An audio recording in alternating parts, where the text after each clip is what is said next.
or sa task nyo, or nahiya kayo mag-chat dun sa GC, pwede nyo akong i-PM. Okay? Huwag na kayo mahiya. Ako lang pwedeng mahiya.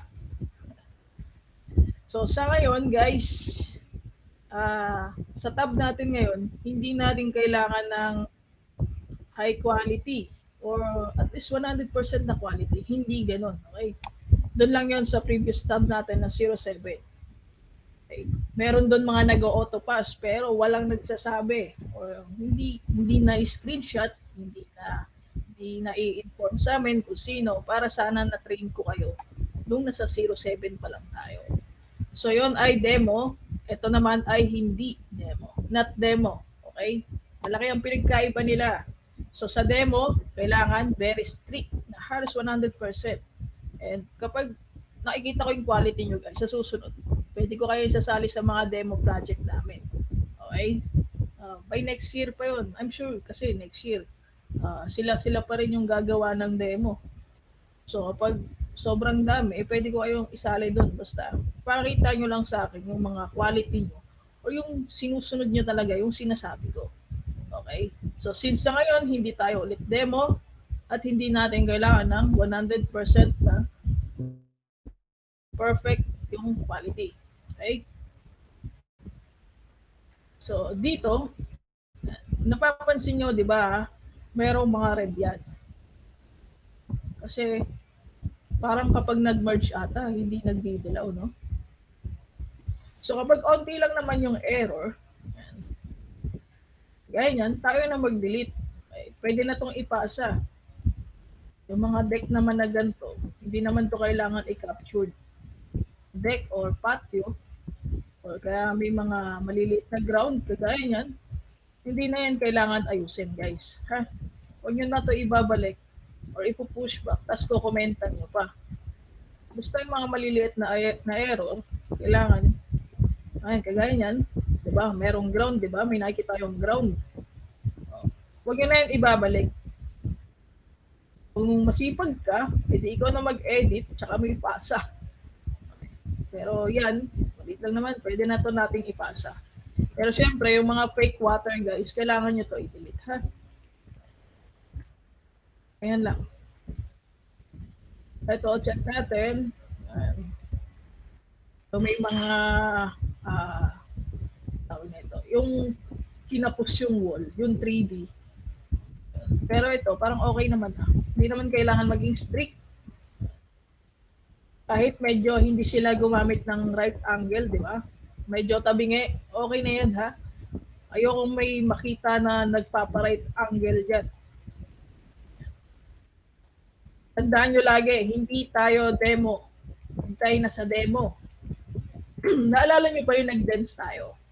Nag-dance tayo last time. Di ba sabi ko sa inyo, once na sinabi ko na very low quality or low quality talaga, na pinapakita ko na sample, kailangan nyo yung sundin, ha? Kung gusto nyo tumaas yung sahod nyo sa checker side, kailangan susunod kayo, okay? Huwag kayong matakot mag-submit ng mga low quality once na sinabi ko na low quality yung kailangan nating ipasa or itas nila, ganun. Okay? Basta pag inudyukan ko na kayo, gawin nyo na lang yung mga sample o gayahin nyo yung mga sample na mga pinagsasend ko. Okay? Last time kasi may mga parang nahihiya pa mag-submit ng kahit okay naman na yung task, halos perfect na. Parang natatakot pa sila mag-submit ng task na yun. Binabalik-balik pa, may nagpapa-draw accurate pa. So, wag ganon guys ha. Kaya tayo bumabagal. Ito, may mga missing part na onte, kahit hindi naman gaano makita o ambiguous, okay na to ha. Huwag nyo na yan ipapa-captured pa. Pero dito, siguro, kailangan natin tong ayusin. Masyado na tong klaro. And then, merong kulang sa cut. Kagaya niyan. Ay, cut nyo lang. Kahit kayo na mag-edit yan guys, wala naman mawawala sa inyo. Points nyo pa nga yan kapag nagsasubmit kayo ng task. Mas malaki yung points na sa nagsasubmit ng task kumpara sa nagpo-pushback. Kasi yung nagpo-pushback, comment lang yung kinukuhaan ng persyento nyo doon. Pero once na nag-submit ka ng task, halos buong task siguro, sa'yo na to. Kaya kami noon, hindi kami mahilig mag-pushback. Kami na lang nag-edit. Tanggalan na ng grounds, tapos na. Okay? No need to be strict. Hindi naman na to kailangan i-capture. Kung hindi na-capture ni AI or ni labeler, huwag nyo nang ibabalik pa. Okay na yan, ha? Kaya nyo na yan. Pwede nyo na yan ipasa. Excuse me. Sa 50 task ko siguro kahapon, 2 or 1 lang ang na-push back ko. Gaya rin to. Kasi dito kahapon, sobrang lawak talaga ng nakaganyan siya kahapon. So, yun, kailangan kong komentan. Ito naman, kahapon, nakaganyan siya. So, kaya kinomentan ko. Okay?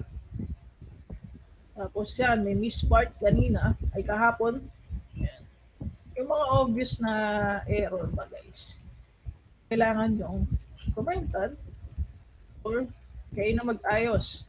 Kapag hindi naman lagpas sa 10 or hindi umabot ng 10, kayo na mag-ayos. Ha? Pero kapag sobrang dami naman. Or kaya guys, isang big buildings na hindi niya naayos, pwede nyo yun i-push back. Okay? Kahit isang comment lang, kung yun lang naman ng error niya. Pero kapag marami or wala naman siyang gaanong error, kayo na mag-edit, ha? Huwag nyo nang ipo-push back pa para mabilis yung task o takbo ng task natin. Okay?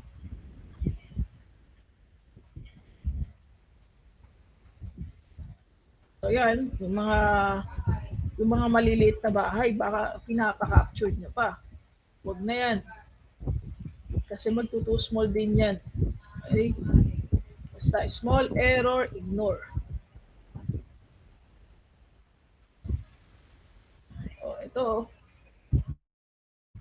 Kasi sa lahat ng task, parang tigwa 1 grid lang yung area natin. Diba? So siguro kahit ganyan lang, makikita nyo na, hindi nyo na kailangan mag-todo ng zoom. Ganyan lang, parang mas mabilis. O, yan, F3 ka na agad, check mo naman.